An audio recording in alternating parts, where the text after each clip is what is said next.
14h43. Merci de votre fidélité. Et nous accueillons à présent le porte-parole de l'ambassade d'Israël en France, Simon Seroussi. Bonjour. Bonjour.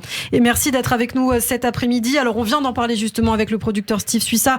Une commémoration importante ce week-end, ce dimanche, justement, qui va commémorer ces tragiques attentats de mars 2012, du 19 mars 2012 à l'école Ozar Torah. Le président de l'État d'Israël, Yitzhak Herzog, sera présent. Alors, Simon, c'est quand même un symbole très important que le nouveau président de l'État d'Israël soit là. Bien sûr, c'est un symbole très important. Il faut rappeler, bien sûr, la barbarie de ces attaques, à quel point elles ont marqué dans son sang la communauté juive française, la France dans son ensemble, mais aussi les communautés juives à travers le monde, les Israéliens, l'État d'Israël. C'est un rappel de ce que la barbarie de l'islam radical peut faire dans sa haine du juif, dans sa haine d'Israël. Et c'est donc un symbole, et c'est une évidence que le président de l'État d'Israël se rende pour les commémorations des 10 ans de ces attentats en France pour donc ces cérémonies. Ouais, et d'ailleurs, à l'époque, c'était Benjamin Netanyahou, l'ancien Premier ministre, qui était venu justement quelques jours après à Toulouse. Il avait dit, voilà, il avait chanté Am Israël Chai, le peuple d'Israël est toujours vivant. Donc c'est un message encore que Yitzhak Herzog va porter, j'imagine. Tout à fait, c'est un message de l'importance d'Israël aussi pour les communautés juives à travers le monde. L'État d'Israël se tient auprès de toutes ces communautés juives.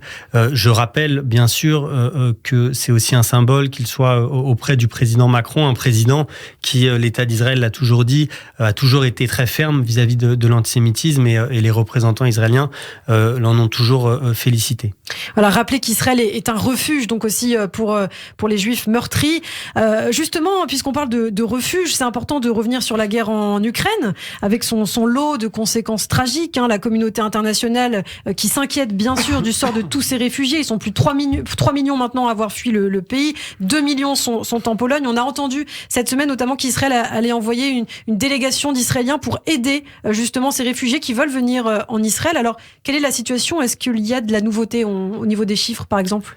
Alors, deux choses. Déjà, il y a énormément de travail qui est fait au niveau des organisations humanitaires israéliennes qui sont sur place, qui travaillent de manière extrêmement active. J'étais encore en contact il y a quelques heures avec un des représentants de Israël qui est à la frontière moldave, avec un très grand camp de cette organisation humanitaire qui est en place, qui reçoit des réfugiés, qui donne une aide psychologique, une aide de santé, une aide en termes de vêtements, en termes de nourriture, extrêmement importante. Une aide aussi directement gouvernementale, avec des avions entiers israéliens de matériel, notamment matériel pour les hôpitaux, qui est livré. 17 tonnes, je crois. 100 tonnes en tout. 100 tonnes en tout, notamment du matériel médical pour les hôpitaux, qui est livré directement dans les hôpitaux ukrainiens, en fonction des demandes et des besoins de ces hôpitaux.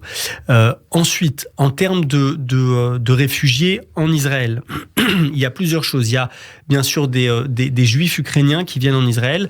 Le processus pour obtenir la nationalité israélienne a été raccourci pour qu'ils puissent l'obtenir plus rapidement. Nous venons d'ouvrir nos portes à tout Ukrainien qui a un membre de sa famille en Israël, qu'il veuille ou qu'il soit éligible ou pas à obtenir la citoyenneté israélienne. Il pourra rentrer en Israël sans aucun problème.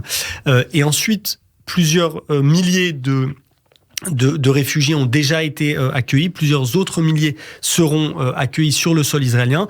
Le ministère de l'Intérieur vient de valider un processus simplifié pour qu'ils puissent bénéficier de l'assurance sociale, donc assurance maladie, qu'ils puissent bénéficier donc des services de soins en Israël. Les enfants pourront être scolarisés pendant cette période selon le cursus scolaire israélien.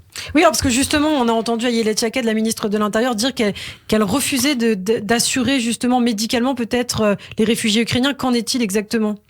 Alors voilà, comme je viens de vous le dire, il y aura une procédure simplifiée pour que ces réfugiés puissent bénéficier de l'assurance médicale publique israélienne. Alors on imagine que vous vous attendez quand même en Israël encore à de nouvelles arrivées. On dénombre aujourd'hui 12 600 réfugiés ukrainiens qui sont arrivés, et parmi eux 3 650 éligibles à la loi du retour. Combien Israël pourra-t-il accueillir encore de réfugiés ? Écoutez, c'est difficile à évaluer. Nous En termes d'Ukrainiens juifs qui voudraient prendre la nationalité israélienne, il n'y a bien sûr il n'y a pas de limite ouais. et tous ceux qui le voudront pourront être accueillis en Israël. Aujourd'hui, le gouvernement a fixé à 5000 pour le moment le nombre de réfugiés qui pourraient arriver dans les jours, les semaines, les mois à venir en Israël. C'est quelque chose qui évolue. Pour le moment, c'est de ces chiffres-là que l'on parle. Eh bien, merci beaucoup Simon Seroussi, porte-parole de l'ambassade d'Israël en France. Merci pour toutes ces précisions. On continuera bien sûr à suivre cette situation. Israël qui continue d'accueillir bien sûr des milliers de réfugiés ukrainiens. Ils sont 3 millions à avoir fui l'Ukraine désormais. Et puis vous l'avez dit, surtout Israël qui aide, qui apporte son aide. 17 tonnes d'équipements nécessaires au déploiement d'un hôpital de campagne cette semaine. 100 tonnes en tout. 4 ambulances blindées également du Magen David Adom qui sont arrivées cette semaine en Israël. Et puis donc je le disais, Jérusalem qui a décidé d'envoyer une délégation de 15 policiers russophones et ukrainiens en Pologne pour aider les déplacés qui le souhaitent à venir s'installer en Israël. Merci beaucoup Simon Seroussi et à très bientôt sur Radio J. Merci à vous, Shabbat Shalom. Shabbat Shalom.